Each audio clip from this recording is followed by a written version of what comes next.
last week we wrapped up the painting of the kitchen, which was the ceiling, walls, and crown molding, and now we are ready to move on to the kitchen cabinets.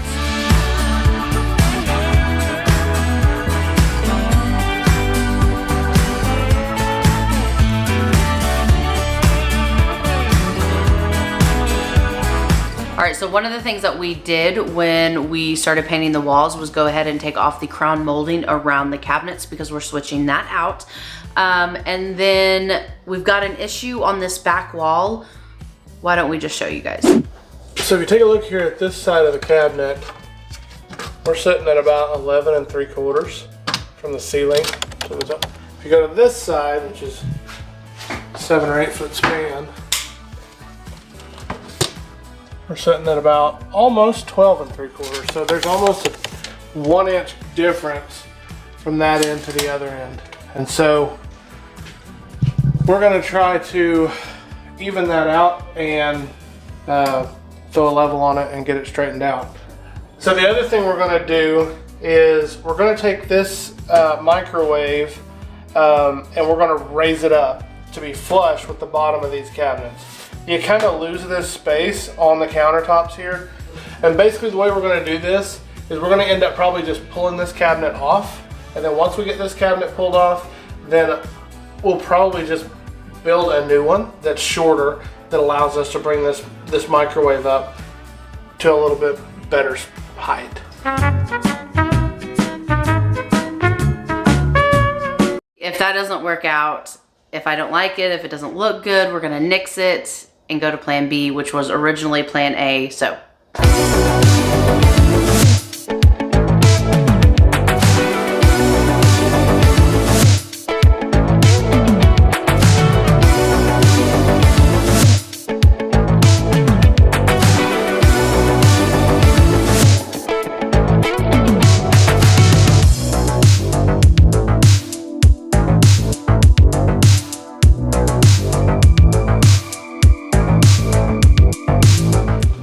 Last screw was broke off in there, so we had to cut it off with a multi-tool.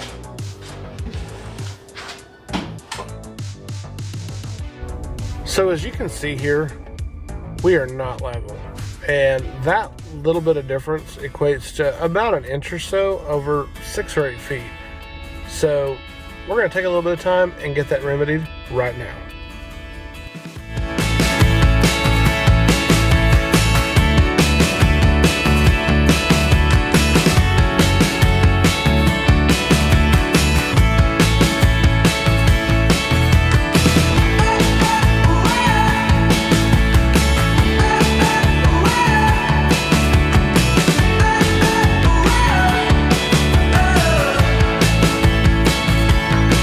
We had an issue here with this cabinet, and we saw that this cabinet is actually not connected very well. I don't know if you can see that, but there's a gap there, and if you push in, it closes.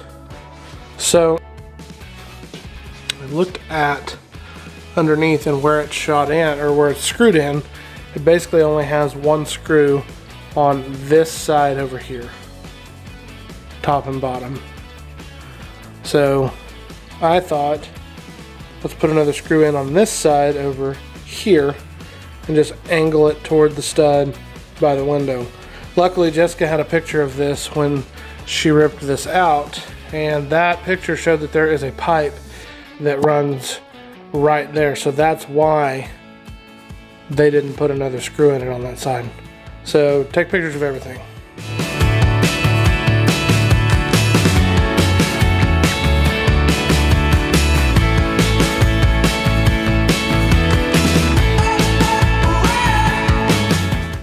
So we moved this cabinet and adjusted it and got it level, which then the corner cabinet had to be adjusted, and we had to shim it up in that top corner behind everything where you can't really see it. So it's got a shim back up in there now, but it sits level.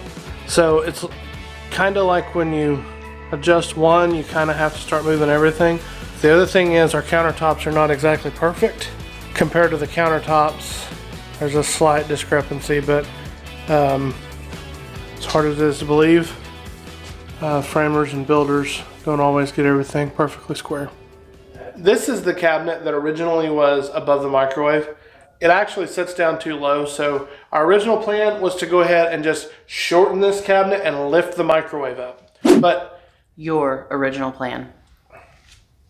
okay, my original plan was to shorten the cabinet, lift the microwave up. But Jessica has another plan. Her plan involves us making this cabinet taller to match the other cabinets. And then we will just end up moving a different microwave. She's got a plan for our pantry or somewhere cute that we're gonna put the microwave when we get done. Just trust me. Okay. Anyway, so that's what we're about to tackle now. Is we're gonna go ahead and we're gonna basically just try to recreate this cabinet but taller. I still have to kind of build it a little bit the way this one's built. So this has kind of that particle board, I don't know, cardboard Mickey Mouse stuff on the back. But I've still got to put some of that stuff on it just so that it's not so obvious that it looks so different compared to all the other cabinets when you open the doors. It's got to kind of match. So that's the only downside. Either way, it'll match. And at the end of the day, it's probably going to be better than what we've got. So let's get started.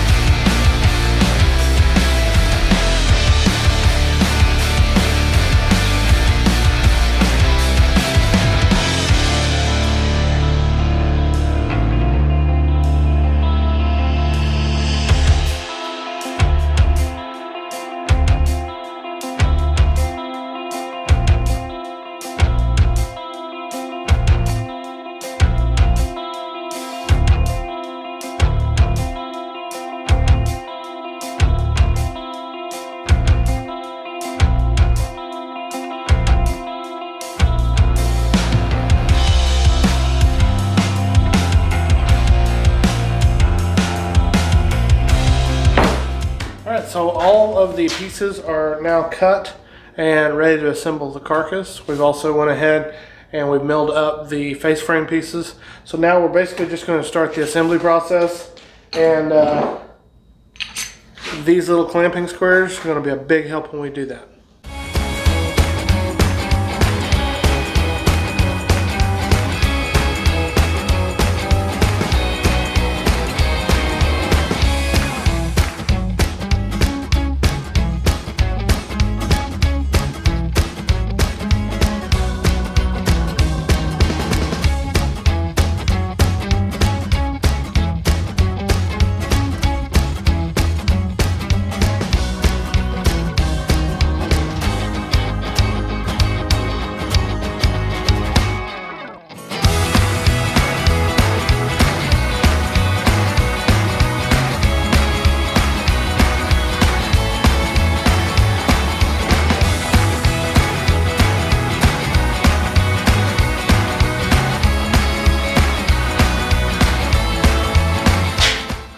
Alright, so the last piece is the face frames. And just to get each side the same, I just taped them together and then I cut them. And now we'll just put some pocket screws and we'll pocket screw this. And then we'll put the pocket screws on the inside so you can't see it.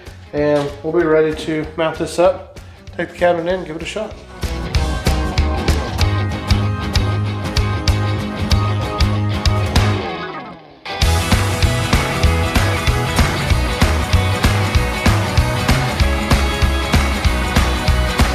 So Jess is applying a early American stain.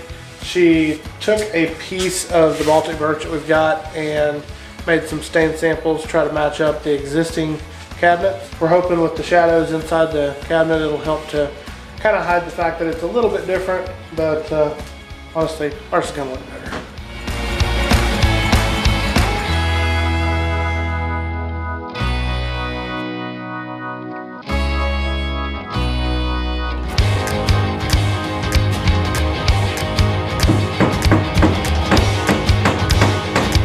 If you saw, I put those small finish nails in the corners, all four corners. Basically, you do that, and then you just snip them off, and it leaves just a little bit of a burr up. And then when you put your face frame on, you just hammer that down, And it just helps to keep your face frame from sliding around from all the glue and stuff.